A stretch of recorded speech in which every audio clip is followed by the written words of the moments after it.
One thing about Blue, she always had a scheme. The summer after high school, I drove a van. Sorry, I saw Tess and I'm like, I'm such a fan. And then I got confused. Sorry. Yeah. The summer after high school, I drove a van she got from her cousin, who we just called Cousin. Blue got Cousin to take seats out and cut a hole in the floor so I could drive over the metal circle thing at gas stations. I drove and Cousin unscrewed the bolts to siphon diesel. We got the job done 6 times, and Blue knew a guy who drove his own long-haul truck to sell gas to, so there was money to be made. That's something Blue liked to say. I was afraid of Cousin because he was big and grumpy, but he didn't talk much. I wasn't supposed to drive, but Blue said I was smarter than people thought and taught me how, so I became our driver. Nobody suspected me bumping over the metal thing in the middle of the night except for the sleepy-looking man who worked at the 7-Eleven on Broadway in Tahoe Park. He called the police. Me and Cousin served the time. Blue made the money. I went to county for 18 months, and that's where I got caught in the middle of a bad fight one time and ended up with a ruined face.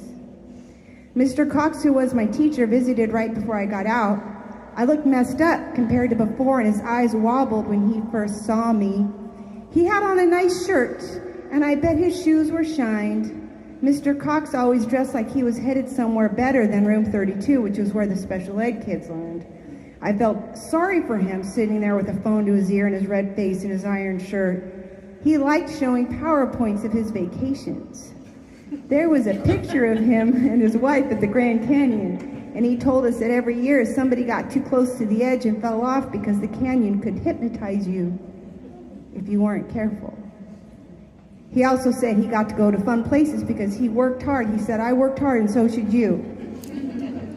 He held the phone thing away like he was afraid his lips might touch the plastic. He asked me how I was. My shirt was not ironed. My shirt was orange and white stripes, and I would never enjoy a creamsicle again in the summertime, I will tell you. The color orange made my teeth hurt forever after 2 years if that's all I got to wear.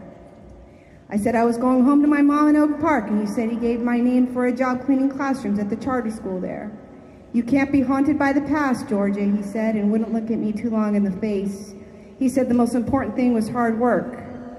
Cutting the circle hole in the bottom of the van was hard work. Sparks flew everywhere. Driving so the hole in the van matched the circle in the ground was hard work, but he didn't need to know all that. Mr. Cox told me to remember I had a disordered brain. Whenever I thought I found a shortcut, I had to remember it was going to be a disordered shortcut, period.